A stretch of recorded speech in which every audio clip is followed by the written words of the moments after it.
Diolch yn y Diodd am gyfle arall I ddod ger dy fron ac yn i'n cyflwyno'n hamser I ti. Trig yr hawr ddim bydd yn bresennol yma gyda ni, yn ertha ni yn hyn addoliad. Ni'n gofyn hyn o trwy enw ac heiddiant i'n harglwydd Iesu Grist. Amen. Gwnewch ni ddechrau yn gwasanaeth trwy ganu'r emyn rhif 20.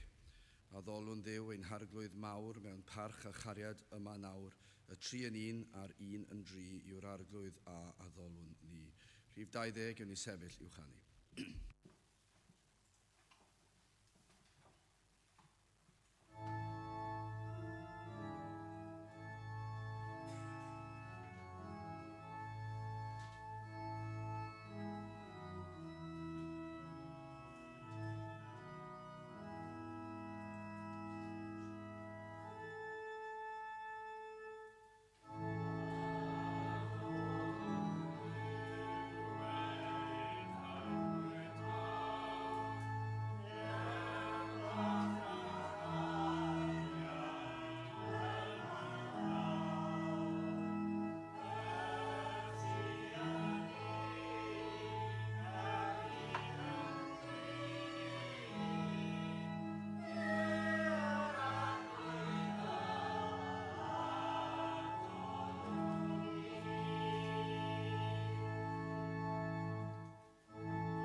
Croeso'n gwasanaeth ar ôl yr oedfa fe fydd 'na luniau ysgafn drws nesaf yn y neuadd. Fe fydd ein cwrdd gweddi misol sy'n cael ei gynnal ar y 3 nos Iau o bob mis yn cael ei gynnal nos Iau yma, Mehefin 15fed. Felly nos Iau yma sy'n dod, hanner awr wedi 7 drws nesaf yn y neuadd fydd ein cwrdd gweddi misol. Fydd ein hoedfa nesaf prynhawn Sul am hanner awr wedi 3. Wrth i'r casgliad gael ei gymryd gen i ganu tra'r ein heistedd emyn rhif 58.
Mae'n darlleniad o'r Salmau, Salm 102.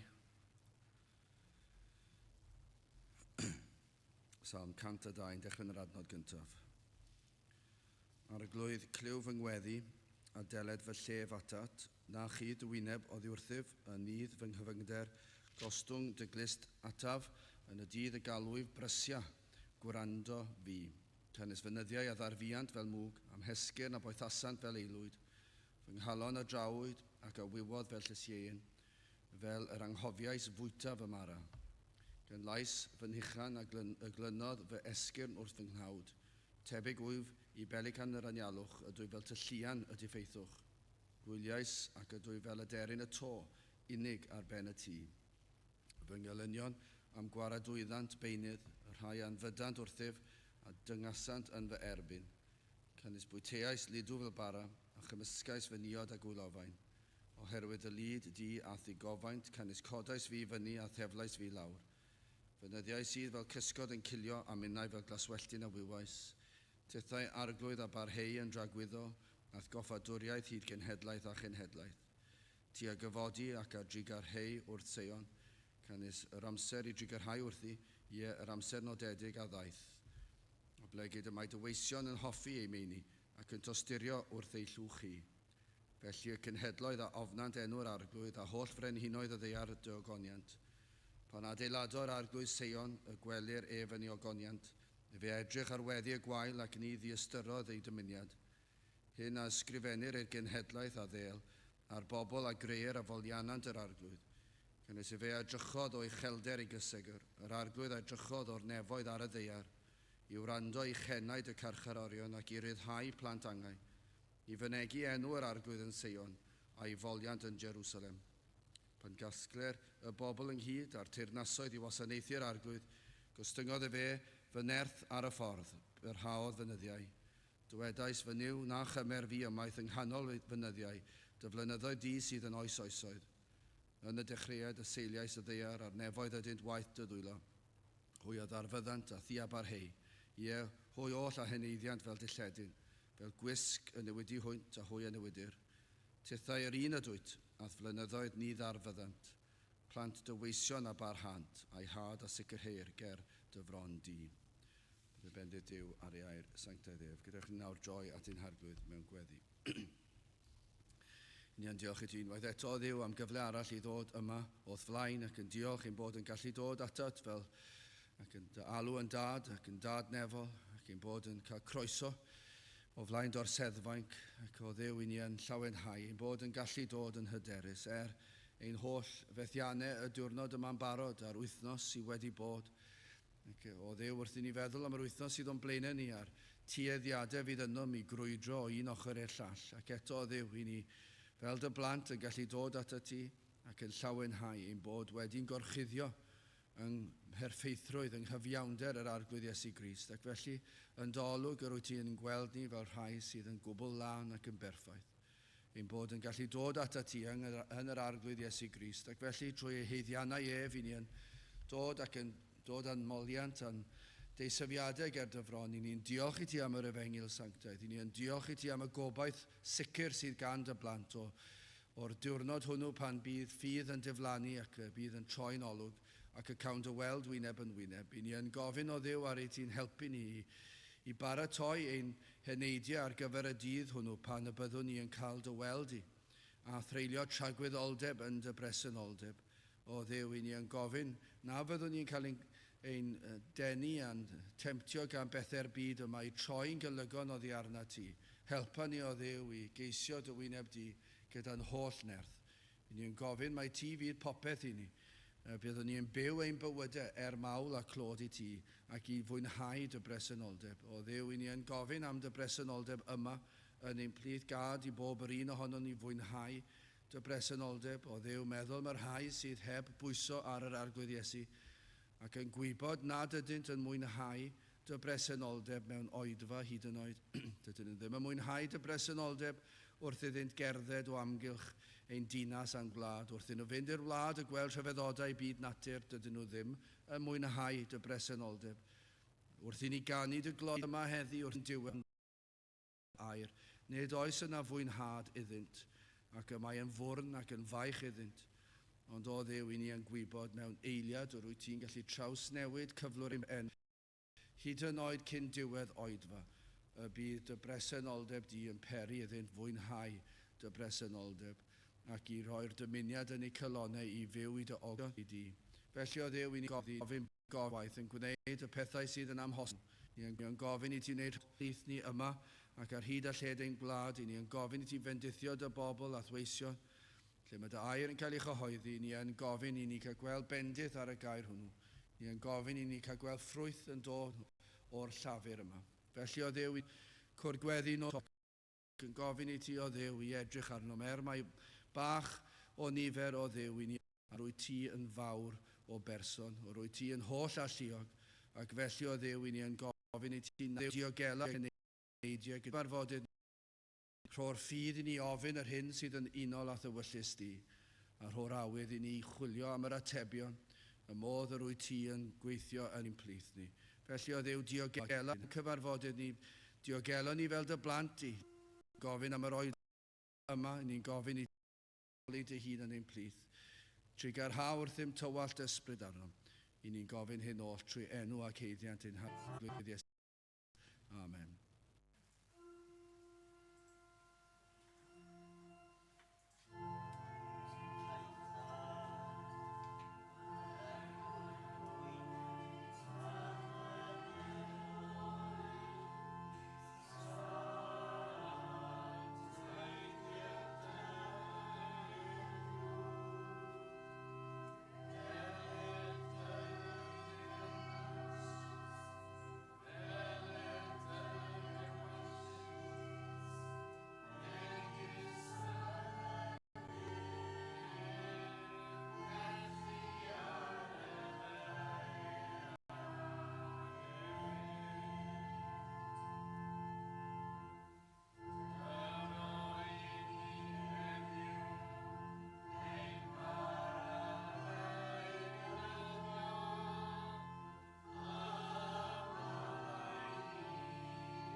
Gadewch ni ganu am rhif 213 ac hefyd 214. Dyma gariad fel y moroedd, tosturiaethau fel y llu. 213 ac hefyd 214. Gen i sefyll i'w chanu.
Mae'n testyn o'r salmau, Salm 102 ac adnod 20, yr ugeinfed adnod o Salm 102.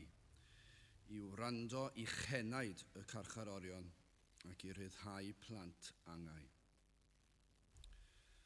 Salmau wastad yn llawn cyngor, llawn cysur, llawn gobeith, Cristion yn aml yn troi at y salmau. Ac mae'r salmydd yn gwybod yr hyn y mae dyn yn ei brofi yn ei amryw amgylchiadau. Fe allech chi ddweud mae rhyw fath o dystiolaeth yw'r salmau o brofiadau dyddiol y saint. Ac falle cwestiwn ar gychwyn yr neges yma. A oes yna rhywun yma sydd yn dymuno hyn y dymunodd y salmydd yn y ddwy adnod gyntaf. Arglwydd cliw fy ngweddi a deled fy llef atat. Na chwydd dy wyneb oddi wrthi fy nydd fy nghyfyngder. Gostwng dy glist ataf yn y dydd y galwy. Brysia gwrando fi. Tybed a oes na rhywun.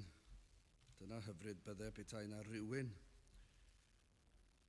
Byddai'n pledio ac yn gweddio ac yn crio y geiriau hynny. Gall un ddod efallai i'w wrando am y tro cyntaf i'r oedfa yn gorfforol felly i'r adeilad, neu efallai trwy wrando yn fyw ar yr we neu rhyw recordiad ymhen ychydig misoedd. Ac yna, y mod na awydd am wrandawiad y tro cyntaf, mae'n bosib ond yw y rhai yn gwrando am y tro cyntaf ac yna ar ôl clywed bod na awydd yn eu cylonau nhw am wrandawiad. Ac nid yw am i Dduw droi gefn arno. Dyna'ch dymuniad chi'n falle'n cyhyddo Duw o pob math o bethau, ond eich dymuniad yw na fydd Duw yn troi cefn arnoch. A nid yw am iddo oedi ymhellach i agosau eto.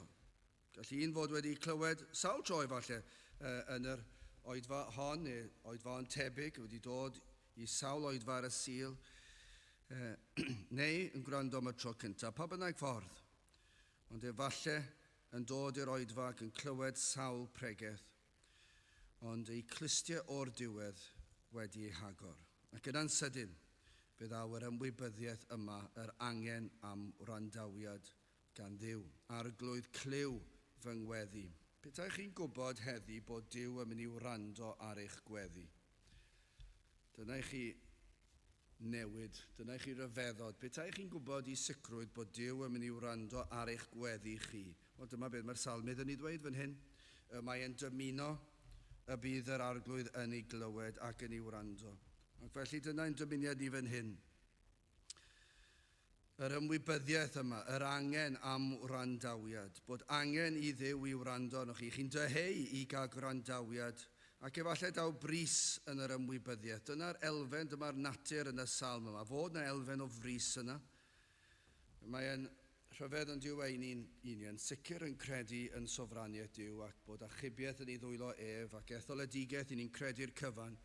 Ac mae yna rhyw elfen, nad ydyn ni fod i roi rhyw bwysau ar bobl, ac wrth gwrs mae hynny'n wir, dydyn ni ddim yn rhoi pwysau ar bobl, ac eto, mae e'n rhywbeth yn fater o fris.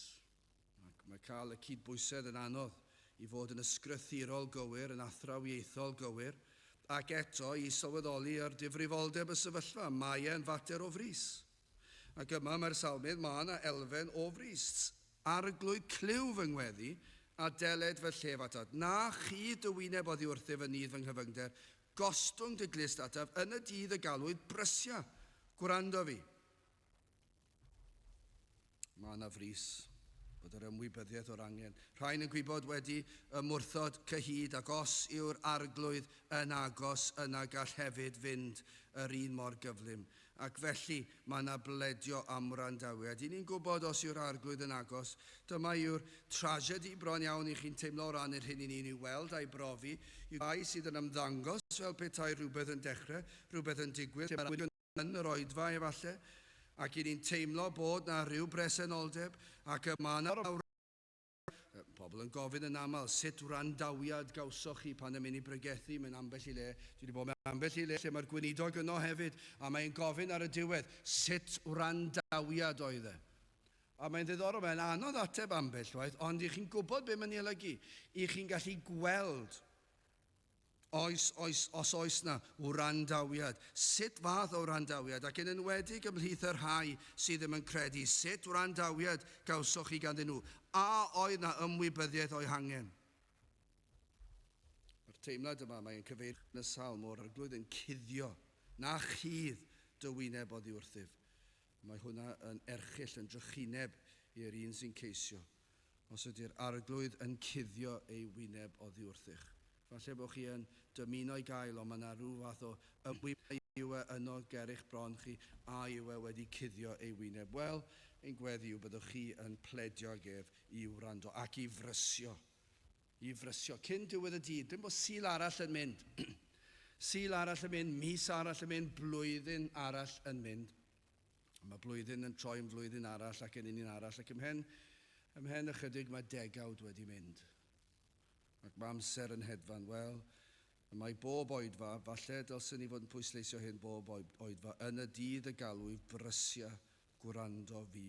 Wel, yn gyntaf, ni am edrych ar olwg yr holl alluog ac yna gryddfannau'r pechaduriaid a gwaredigaeth a chibol. Yn gyntaf, golwg yr arglwydd. Adno 19, cynnes fe a edrychodd o uchelder ei gysegr, yr arglwydd a edrychodd o'r nefoedd ar y ddaear. Dyna i chi ymwybyddiaeth. Ydych chi'n sylweddoli, hyd yn oed nawr, fod yr arglwydd yn edrych lawr o'r nefoedd ar ein hoedfa ni. Mor hwydd yw dod i oedfa ac meddwl, anghofio bod yr arglwydd yn bresennol, a'i fod yn edrych lawr. Mae'n gallu gweld ni, mae'n gweld ble ni'n eistedd, mae'n gwybod popeth amdano ni, mae'n ni clywed ni, mae'n popeth, mae yma'n bresennol gyda ni. Cynnes fe a drychodd o uchelder ei gysegr. Nawr, i ni gyd wedi bod mewn sefyllfa'n do pan i ni wedi bod mewn safle dyrchafedig ac yn rhyfeddu at yr olygfa. Os rhai nhw chi wedi bod ar ben yr Wyddfa, dwi wedi bod ychydig o weithiau, dwi wedi cerdded lan ychydig o weithiau, a bob un tro mae yna gwmwl ar y pen. Ac i chi ddim yn gallu gweld eich llaw. Ac mae'n gymaint o siom, achos dwi wedi gweld y lluniau o beth sydd wedi weld.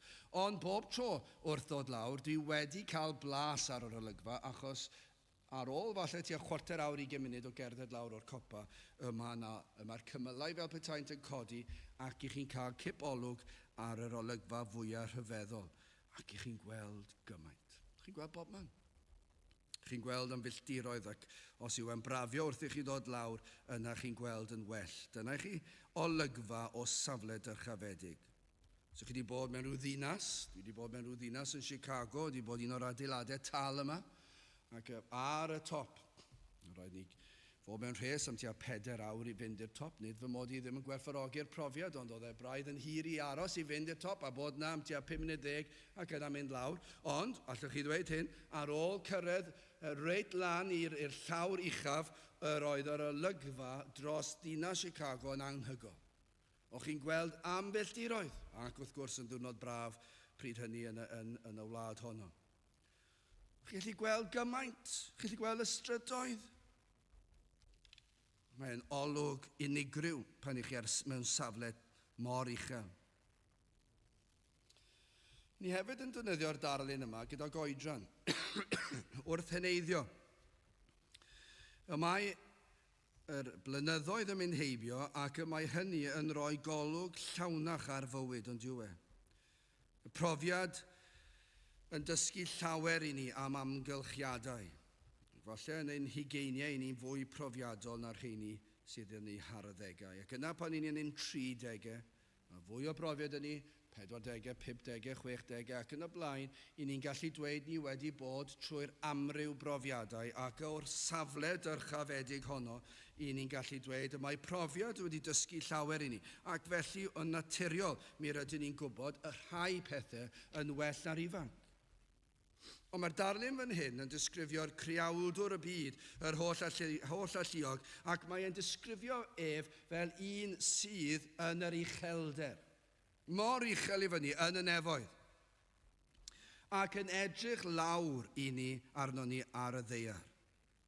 Yr un sydd yn gallu gweld pob dim, yn gallu gwneud pob dim, yn gallu clywed pob dim, yr un sydd yn gallu trefnu a rheoli rhagluniaethau bywyd ym mhob maes o fywyd, Mae hwn yn edrych yn awr o'r nefoedd arnom ni heddiw yma. Dyna'r darlun fan hyn. Mae'n dweud, canis i fe a edrychodd o'i chelder ei gysegur. Yr arglwydd a edrychodd o'r nefoedd ar y ddeiar. Mae Duw sydd yn edrych lawr arnom am reswm. Pam? Pam fod Duw yn edrych lawr arnom ni nawr? Wel, ni'n gwybod ei fod yn ymddiddori yn ei greadigaeth. Mae e'n darparu ar gyfer y byd, ni'n gwybod hynny. Mae e'n rhwystro dyn rhag dinistrio'r byd yn llwyr, ni'n gwybod hynny. A mae pobl yn ofni pan ni'n enwedig yn y flwyddyn diwethaf yma, pan ni'n gweld, os ych chi galw na'n arweinyddion gwledydd, os dyn nhw ddim yn llawer ohonyn nhw, maen nhw wedi cael eu gosod mewn safle, ac ych chi'n gweld y ffordd maen nhw'n siarad gyda'i gilydd, un gwlad ar ôl y llall, a chi'n meddwl, maen nhw yn benderfynol ar ddinistrio, nid yn unig ei gwlad ei hun, ond pob gwlad yn y byd. Dyna yw natur yr arweinyddion. Ond y cysur i'r Cristion yw hyn, nid oes gan unrhyw un obaith i wneud unrhyw beth tu allan i ragluniaethau Duw. Bod un yn eog o sawl pechod, eto i gyd y mae Duw dal yn rheoli'r holl fydysawd, ac y mae yn gallu rhwystro rhai. Mae popeth yn ei ddwylo fe, y dyn sydd yn gyfrifol am ei bechod, ond eto i gyd yn arlun mawr ragluniaethau Duw, y mae e'n gallu rhwystro y dinistr llwyr. I ni'n gwybod, mae e'n darparu ar gyfer yr aniwiol a'r diwiol, mae e'n peri'r glaw syrthio ar yr anghyfiawn a'r cyfiawn. Mae'r haul yn tywynnu ar y cyfiawn a'r anghyfiawn. Mae e hefyd yn ymddiddori y mywydau dynion. Does dim byd yn guddiedig o'i olwg ef. Felly mae Duw yn edrych lawr o'r nefoedd ac mae e'n gweld y cyfan. Does dim yn guddiedig ohono fe. Dyw e ddim yn edrych lawr o'r nefoedd oherwydd rhyfeddod daioni dyn. Sicr hynny. Mae dyn yn meddwl, ond dyw e, dyma rhyw fath o natur yr oes i ni'n byw ynddi. Mae pawb yn meddwl bod lle ganddyn nhw i ddyrchafu ei hunan ac fod pobl yn edrych arnyn nhw, yn meddwl edrychwch arno fi. Ond nid yw Duw yn edrych lawr o'r nefoedd ar y rhai hynny sydd yn dyrchafu ei hunan. Y rhai sydd yn dweud edrychwch arna fi, yr hyn oll dwi wedi wneud ac yn rhestru ei gweithredoedd o ddaioni.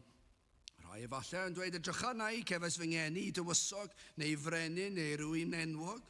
Eraill edrych arna i, dwi wedi gweithio'n galed i ennill yr holl arian yma, dwi'n bwysig ac mae yna ddisgwyl bod yna rhyw sylw'n cael ei rhoi ohono i. Eraill edrych arna i, yr holl weithredoedd rhyfeddol dwi wedi wneud. Ond na, dydy e ddim yn edrych lawr a gweld a deall pob dim y gweld. Mae'n edrych lawr o'r nefoedd. Mae'n edrych o'r nefoedd ar pob un ohono ni. Ac mae e'n gwybod y cyfan. Dwi ddim yn edrych oherwydd pwy chi. Falle bod ganddoch chi fam neu dad enwog, neu falle bod chi'n enwog, neu falle bod chi'n bwysig. Falle bod chi'n bwysig ar lefel daearol, dynol, bod pobl yn eich dyrchafu chi. Ac i chi meddwl bod Duw yn edrych lawr arno chi am hynny. Na, dwi'n hynny. Mae Duw yn edrych lawr o'r nefoedd arno ni am reswm. Dwi'n ofyn, ydych chi rioed wedi meddwl am waith barnwr? Dwi wedi meddwl yn ddiweddar am waith rheithgor. Dwi erioed wedi bod yn rhan o rheithgor. Dwi'n gobeithio nad oes neb yn gwrando fydd yn gofyn i fi fod, achos dwi ddim yn ffansio'r swydd o gwbl, ond os oes rhaid, yn ôl beth dwi'n deall, mae rhaid i chi fynd ac i chi'n rhan o'r nifer o bobl sy'n cael ei dewis i benderfynu. A yw rhywun yn eog neu yn ddi-eog? Falle bod chi yna am bythefnos, dwi'n deall. Y rheithgor, mae'r barnwr yna bob wythnos, bob dydd. Ond mae'r rhain, y barnwr neu'r rheithgor, yn gorfod penderfynu a yw yr un sydd wedi ei gyhuddo wedi gwneud y drosedd. Ydych chi erioed wedi meddwl pa mor anodd yw hynny? Ambell i waith, mae'n siŵr o fod bod yr peth yn ddigon amlwg ac mae yna lawer o dystiolaeth. Mae yna dystion yn dod i fewn ac maen nhw'n rhoi adroddiad o'r digwyddiad. Maen nhw'n dweud fe weles i'r person yma yn dod i'r adeilad yma ar yr amser yma.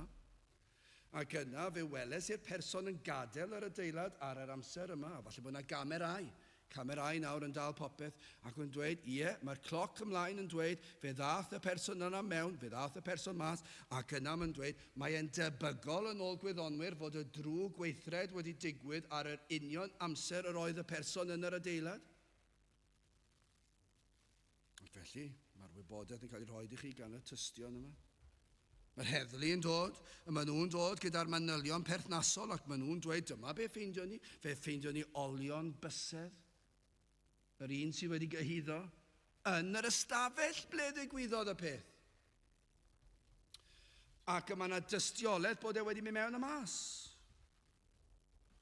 Ac felly mae rhaid i chi benderfynu a yw'r person yn euog a'i pheidio. A byddech chi'n meddwl, wel, mae rhaid bod e. Mae rhaid bod e. Achos mae olion i fysedd wedi bod yna. Mi roedd e na pan digwyddodd y peth. Mae'n rhaid bod hwn yn euog. Ond y broblem yw, does byth darlun llawn, neu ddim yn aml, mae darlun llawn yn cael ei osod o'r ddrwg weithred. Chi wastad gorfod wneud y gorau o'r ychydig wybodaeth. Dyw'r darlun llawn ddim yno. Achos efallai bod y person yma'n byw yn yr adeilad.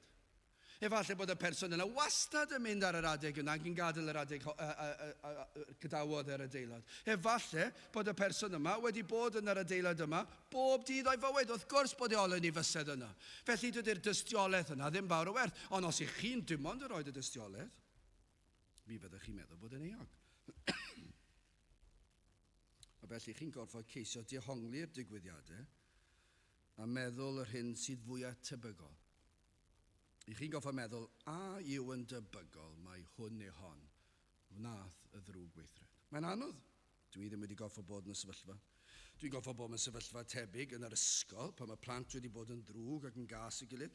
Chi'n goffa gwastraffu 5 munud, 10 munud o ddechrau'r wers, yn goffa trafod gyda'r gwahanol plant, ac yn gorfod dod i waelod y mater a os rwy'n di gweld, os rwy'n di clywed, chi'n gorfod trio casglu, ac yn aml wedyn i chi wedi cael yn anghywir, i chi wedi rhoi y stŵr y person anghywir, a chi'n cael clywed am hynny digon aml, bod chi wedi rhoi y stŵr y person anghywir. Sut ydyn ni'n gwybod? Ac yn aml iawn, fyddwn ni byth yn gwybod. Fyddwn ni byth. Rheithgor wedi cael y ddedfryd yn anghywir miloedd o weithiau. Barnwyr wedi cael y ddedfryd yn anghywir miloedd o weithiau. Ond dyma beth sy'n rhyfeddol fan hyn. Y mae Duw yn y nefoedd yn edrych lawr arnom ni. Dychmygwch chi petai modd i chi cael golwg ar ryw ddrwg weithred a ddigwyddodd a'r olwg sydd gan Dduw. Y mae e'n gweld ac yn clywed pob dim. Ac ar ben hynny, mae e'n gweld y weithred. Mae e'n gwybod yr holl ddigwyddiadau sydd wedi arwain i fyny at y weithred. Mae wedi gweld yr holl ddigwyddiadau sydd wedi digwydd ar ôl y weithred. Mae e wedi deall a clywed pob dim. Mae wedi gweld pob un sydd yn berthnasol yn y weithred. Ond hefyd mae e'n gwybod beth sydd yn meddwl y drwg weithredwr. Mae e'n gwybod beth sydd yn ei galon e. Fe wel yr holl amgylchiadau. Fe wel hefyd hyn sydd yn symbylu'r digwyddiad. Yr hyn sydd yn y galon. A does dim un achlysur na wybu Duw amdano. Dim un achlysur na Duw yn deall chwaith. Dwi ddim yn gallu bod yn meddwl fyna, mae'r holl wybodaeth o'i flaen e, ac yn meddwl, dwi ddim yn deall pam nath e hwnna. Does dim byd, dyma'r darlun fan hyn, canis e fe a edrychodd o'r uchelder ei gysygyr. Yr arglwydd a edrychodd o'r nefoedd ar y ddaear, ac mae e'n gweld ac yn clywed pob dim. Fe wel ein calonau ni yma heddi, yma nawr. Pob un ohono ni. Mae e'n deall yr hyn yr ydym yn ei deimlo. Be bynnag i chi'n teimlo ar eiliad yma, mae e'n gwybod pam i chi'n teimlo fel hynny. Mae e'n gwybod o ble daw y meddyliau hynny. Fe wel ein balchder, fe wel ein hatgasau tuag ato, ac wrth weld o'r fath uchelder, o weld o'r safle o'r fath sancteiddrwydd a pherffeithrwydd, beth ni'n deall hefyd yw, fe fydd ei farnedigaethau wastad yn gywir ac yn deg. Mae'r barnwr yn mynd i gael yn anghywir. Sawl rheithgor sydd wedi pleidleisio'n anghywir, ond nid fan hyn y mae Duw yn gweld ac yn clywed ac yn deall y cyfan. O'r weithred lleiaf i'r mwyaf, o'r pechod mwyaf dinod, os oes fath beth, i'r un fwyaf erchill. Mae e'n gweld y cyfan, y darlun llawn. Ac oherwydd natur ei berson, fe fydd ei farnedigaethau yn gywir ac fe fydd ei farnedigaethau'n deg. Sym eisiau chi boeni am 'na. Does dim angen i neb boeni a yw barnedigaethau Duw yn deg neu yn anheg. Ni all ei gymeriad caniatáu anhegwch. Felly pan ni'n darllen adnod fel hon, mae'n adnod llawn dychryn, canes i fe a drychodd o'i chelder ei gysygyr, yr arglwydd a drychodd o'r nefoedd ar y ddeiar. Mae'n edrych lawr arno ni nawr ac mae'n deall yn iawn. Mae'n deall y cyfan, mae'n gwybod ein hanes ni, fe yn creuodd ni. Mae'n gwybod ein dyfodol ni, mae'n gwybod y cyfan, mae'n gwybod pam i chi yma, mae'n gwybod pam i chi eisiau bod, mae'n ddim eisiau bod yma. Mae'n gwybod os na balchder yw e, mae'n gwybod os na rhagrydd yw e. Mae'n deall y cyfan, os ych chi'n cael rhyw deimladau, meddwl pryd mae'r oedfa mae'n mynd i ddod i ben achos dwi wedi cael llon bol, mae'n mynd i ddeall na. Mae'n gwybod mai dyna beth sydd ar eich cylonau chi, felly mae'n deall, neu falle bydd yr rhai yn eistedd lawr yn meddwl, dwi'n mwynhau eistedd mewn capel achos dwi'n mwynhau teimlo fy mod i'n grefyddol ac yn y llall. Mae'n deall hynny hefyd. Ac fel barnwr fe fydd yn barnu. Ac fe fydd ei farnedigaethau'n deg. Gewch chi symud ymlaen yn ail. Gryddfannau pechaduriaid, wel, adnod 20, i wrando i chenaid y carcharorion ac i ryddhau plant angau. Mae'r salmydd ar ddechrau'r salm drwy alw am wrandawiad wedi gweld yn barod fod Duw yn gweld y cyfan ac yn clywed y cyfan ac yn clywed gryddfannau'r pechaduriaid. Dyna'r darlun sydd fan hyn. Nad yw'r pechadur yn ymwybodol o'i ryddfannau bob tro, mae dyn yn byw bywyd o fodolaeth, ni'n gwybod hynny, ac yn mynd o bleser i bleser, ni'n gwybod hynny, ac efallai ddim yn teimlo fod yna ryddfannau i chenaid yn ei galon, ond dyna beth sydd yno. Mae natur dyn yn mynd i teimlo y gryddfannau yma, ond y broblem yw mae'n cuddio fe. Pob dim awn na dyn mwyn pylu rhywfaint ar y boen sydd yn ei galon a'r enaid. Does dim bodlonrwydd mewn bywyd ac felly beth sydd yn digwydd, maen nhw yn ceisio pylu chydig ar y boen ac yn llenwi gyda rhyw bleserau. Ond yr hyn sydd yn wir yw fod yna rhyw uchenaid yno yn ddwfn yn yr enaid. Pinnau bod chi'n ymwybodol ohono a'i beidio. Gan nad yw dyn yn gallu byw i'r pwrpas y creadur, sef i ogoneddu Duw a'i fwynhau. Mae'n mynd o bleser i bleser ac yn chwilio am atebion ac yna wrth heneiddio, mae'n dod â chwerwder bywyd yn fwy real. Ac efallai wrth fynd yn hun yma'r gryddfannau yma'n cynyddu, yma'r cwyno yma, mae'r uchenaid yma. Ond y tristwch hyn yw, nad yw'r unigolyn yn ymwybodol yn aml o'r gryddfannau yma ei hun. Ond mae'r salmyn yn disgrifio rhai sydd yn dod yn ymwybodol o'r gryddfannau. Mae drychineb i feddwl am y rhai ni'n aelodau teuluoedd ac efallai cydweithwyr a pobl sydd yn byw yn agos at ni. Mae yna ryddfanna, mae yna rhyw uchenaid yna, ond mae nhw yn ei foddi fe gyda phleserau a gwaith a statws a phrysurdeb. Ond y salmydd yn disgrifio rhai yn ymwybodol o'r gryddfannau yma. Trwy waith yr Ysbryd Glân, maen nhw wedi dod i weld rhywbeth o'i fawredd ac o'i sancteiddrwydd ac hefyd cael golwg ar yr enaid gweld rhywfaint o'i bechod. Efallai wedi cael rhyw brofiad i weld ei heiddiannau. Ac mae'n arwain at y gryddfannau'r enaid. Mae'n meddwl nawr am yr arglwydd yn troi cefn arno. Yn gwybu yr hyn yr heiddau. Mae'n gwybod beth mae'r enaid yn ei heiddi, ond mae'n peri i'r enaid ochneidio. Gai ofyn, ydych chi wedi cael profiad bod yr enaid yn ochneidio? Uchenaid o'r enaid. Ydych chi roed wedi cael hynny? Petai rwy'n yn gofyn i chi roi'ch tystiolaeth sut eithaf chi'n Gristion, a ydych chi'n gallu cyfeirio drwy adeg yr oedd yr enaid yn ochneidio? Ar ofn byddai'r arglwydd yn troi cefn, nid bod chi'n cwyno bod hwnna ddim yn deg, mi rydych chi'n gwybod i fod yn deg. Bydde Duw yn gwbl iawn a chyfiawn i droi cefn arnoch chi.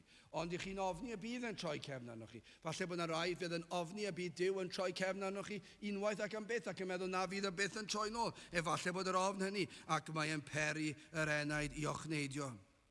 Pan mae'r ysbryd glân yn agor llygad yr enaid ac yn agor clustiau'r enaid, pan yn atgoffa am bechodau. Dyma ble mae'r enaid yn ochneidio, pan mae'r enaid yn cael ei atgoffa o bechodau, efallai fel plentyn yn cofio pechodau plentyndod. Ac yna yn eich harddegau yn cofio am bethau yn eich harddegau, ac yna wrth i chi fynd yn hun, ac mae'r cof yn peri fod yr enaid yn ochneidio. Pan ych chi'n gweld eich heiddiant a'ch diwedd, mae yna ryddfannau yn yr enaid. Mae'r enaid yn gryddfan. Hyn yn gallu bod yn rhywbeth corfforol. Adnod 4 a 5. Fy nghalon a drawyd ac a wywodd fel llysieun, fel yr anghofiais fwyta fy mara. Gan lais fy nychan y glynodd fy esgyrn wrth fy nghnawd. Ydych chi wedi cael profiad felly? Mae'r awydd am fwyd yn diflannu. Pan ych chi'n poeni am bethau, mae hynny yn digwydd yn diwedd, mae rhywbeth corfforol yn digwydd. Bron iawn bod chi'n anghofio, fel mae'r salmydd yn dweud, anghofiais fwyta fy mara. Mae e'n gorfforol, mae'r ymwybyddiaeth maw'ch angen chi, a falle dyma be mae'r salmydd yn disgrifio fan hyn. Pan mae'r enaid yn isel, ac efallai rhai sy'n yn ceisio'r arglwydd am y tro cyntaf.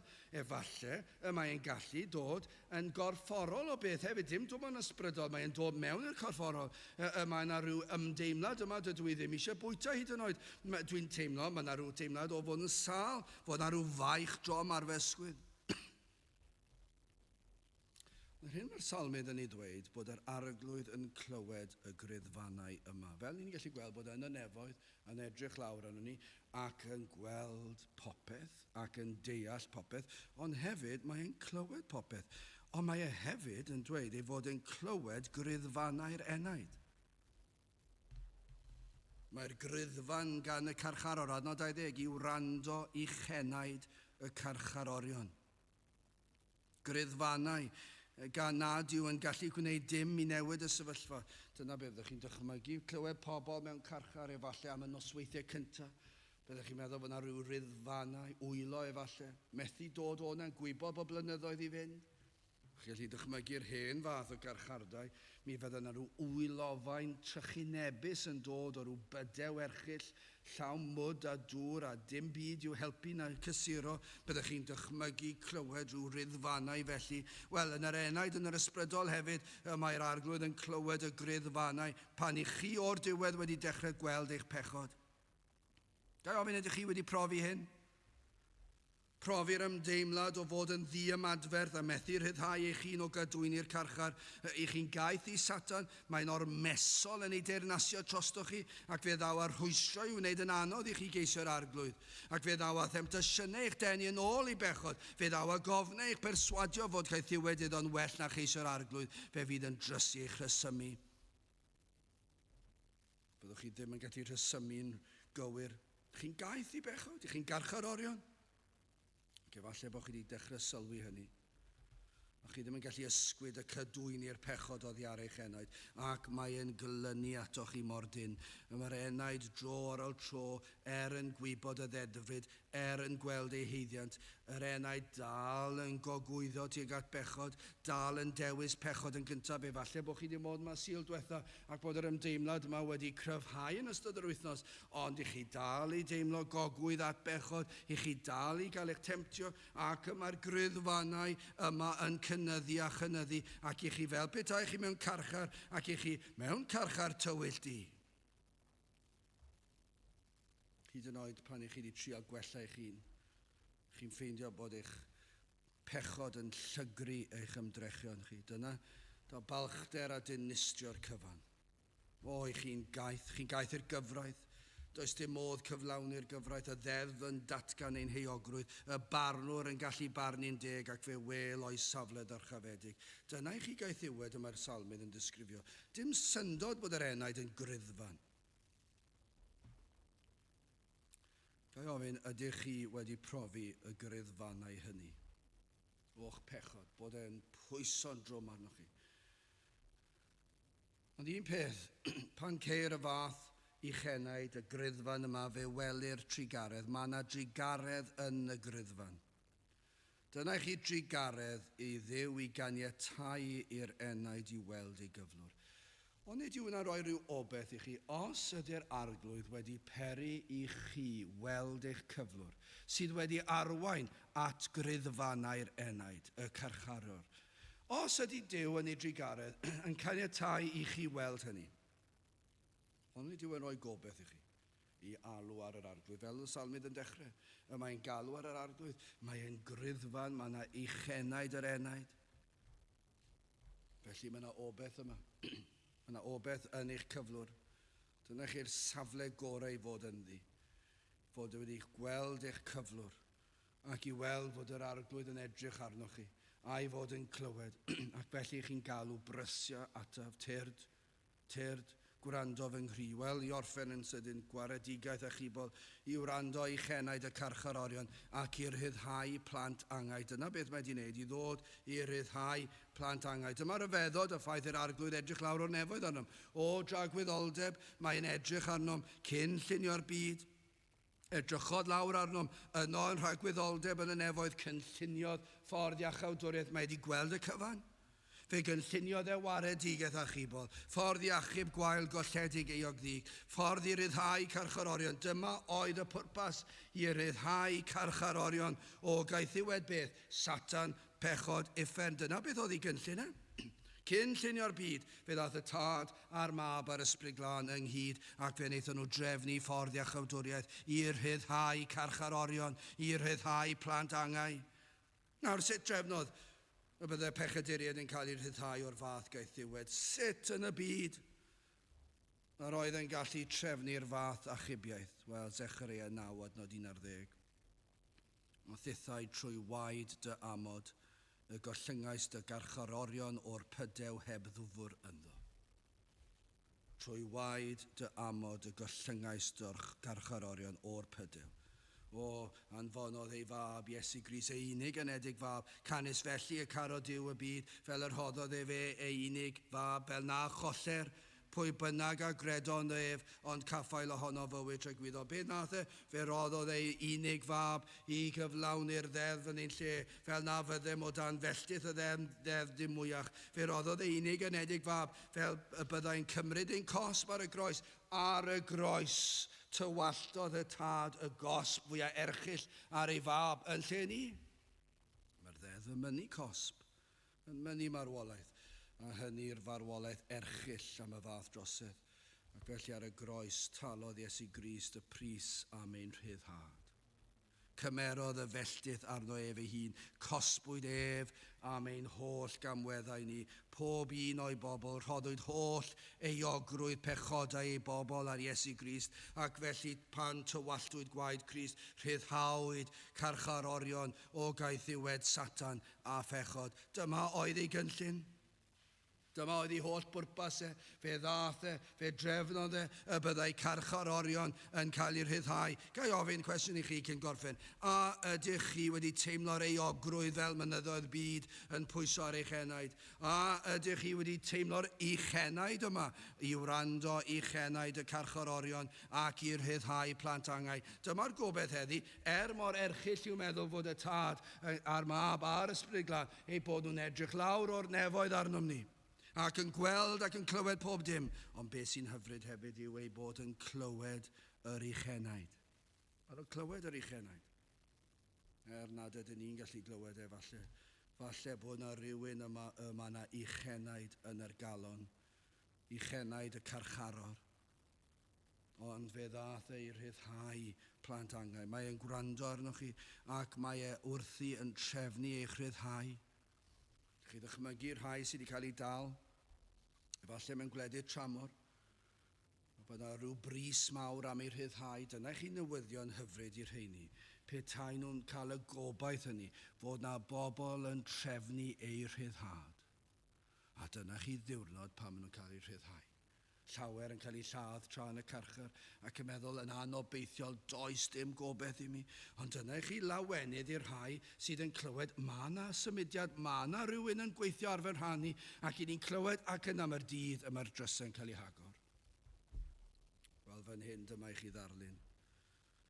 Mae'r Iesu wrthi'n trefnu, wedi trefnu eich rhyddhad. Mae Iesu Grist yn barod wedi delio gyda'r ddyled. Mae wedi talu'r pris yn barod. Dim ond galw arno, dim ond ei geisio, dim ond ymddiried yno sydd rhaid ei wneud, ef sydd yn rhoi'r awydd i chi geisio. Ef sydd i roi'r uchennaid yn eich calon. Ef sydd yn rhoi'r ffydd i chi ymddiried. Ac wrth ddod fe fyddwch chi'n teimlo'r cadwyni yn syrthio i ffwrdd i ryddhau plant angau. Fe fydd yr uchennaid yn troi yn gan o fawl. Dyna be mae'r salmydd yn ei ddweud. Adnod 20, falle bod yna rhai yn y sefyllfa yma nawr, i wrando i chenaid y carcharorion ac i ryddhau plant angau. Ond chi'n gwybod pan mae'r arglwydd yn eich ryddhau chi, adnod 21 sydd yn digwydd, i fynegu enw yr arglwydd yn Sion a'i foliant yn Jerusalem. Byddwch chi'n ymuno yn y gan, i ganu ei glodydd, i ganu ei fawl, am iddo ddod i'r Iddewon a'r cenhedloedd wrth i ni ddarllen ymhellach, dath y Meseia, fe ddath e i achub gwael golledig ei ogddyn. Wel, ble i chi arni? Ydych chi yn ceisio? Ydych chi fel y salmydd, gyda'r cri yna yn eich calon, arglwydd cliw fy ngweddi a deled fy llef atat. Na chydd dy wyneb oddi wrthyf, y nydd fy nghyfyngder, gostwng dy glist ataf, yn y dydd y galwy, brysia gwrando fi. A chi'n gwybod, yr ateb yw hyn, os ydych chi yn gweddio felly, os ydych chi yn gweddio o brysia a gwrando fi, yna fe fydd hyn yn digwydd i wrando, mae e'n gwrando. I chenaid y carcharorion, mae e wrthi'n gwrando nawr, mae e'n gwybod os yw eich chenaid chi yn eich chenaid go iawn, nid un rhagrydd. Mae e'n gwybod os ydych enaid chi dan bwysau euogrwydd fel mynyddoedd byd. Mae e'n gwybod hynny. Ac mae e'n clywed yr gryddfan. Mae e'n clywed yr uchennaid. Ac yna mae e'n dod i ryddhau plant angau. A dyna chi draws newidiad pan mae rhai yn dod o gaethiwed i ryddhad. Mae'r newid yn amlwg i bawb i weld. Mae'r llawenydd i bawb i weld. Mae'r ymuno yn y canu i bawb i weld. Wel, pam na newch chi droi ato ef, oherwydd fe a edrychodd o'i chelder ei gysygyr, yr arglwydd a edrychodd o'r nefoedd ar y ddaear. Gadewch i ni weddio. O Dduw, i ni yn diolch i ti am yr Efengil Sanctaidd. I ni yn diolch i ti am yr un sydd yn codi yr carcharorion hynny o'r pydew erchyll di yna, o'r carchar tywyll di. Ac felly o Dduw, i ni yn diolch i ti am yr un sydd yn ein golchi ni'n lan. O Dduw, tyrd gweithio rhyddha carcharorion heddiw, rhyddha plant angau heddi, a tyrd yn o dywyllwch i oleuni o farwolaeth i fywyd. Tyrd gweithio neu'n plith, i ni'n gofyn hyn o trwy enw ac heiddiant ein harglwydd Iesu Grist. Amen. Gadewch ni orffen i'n gwasanaeth trwy ganu'r emyn 169 o am gael ffydd i edrych gyda'r angylion fri i drefn yr iachawdwriaeth dirgelwch yn ddi-si. 169 gen i sefyll i'w chanu.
glas ein harglwydd Iesu Grist a chariad Duw a chymdeithas yr ysbryd glân fod gyda chwi o hyd byth.